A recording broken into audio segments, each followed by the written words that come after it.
বগুড়ার সোনাতলায় বৈষম্য বিরোধী ছাত্র আন্দোলনে নিহত আব্দুল আহাদ সৈকতের কবরে শ্রদ্ধা নিবেদন করেছে উপজেলা প্রশাসন। বিস্তারিত দেখুন শহীদুল ইসলাম শাহিনের প্রতিবেদনে। বিজয়ের বর্ষপূর্তি উপলক্ষে মঙ্গলবার সকালে উপজেলা নির্বাহী অফিসার স্বীকৃতি প্রামাণিকের নেতৃত্বে প্রশাসনের কর্মকর্তারা শহীদ সৈকতের কবরে পুষ্পস্তবক অর্পণ ও কবর জিয়ারত করেন।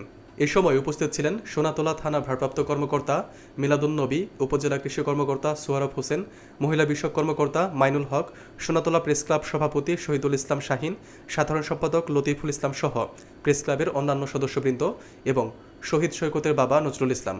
উল্লেখ্য, গত বছরের 5 আগস্ট ঢাকার সাভারে বৈষম্য বিরোধী ছাত্র আন্দোলনে পুলিশের গুলিতে নিহত হন আব্দুল আহাদ সৈকত। তার এই আত্মত্যাগ স্মরণে প্রতি বছর স্থানীয় প্রশাসন ও বিভিন্ন সংগঠনের পক্ষ থেকে শ্রদ্ধা নিবেদন করা হয়।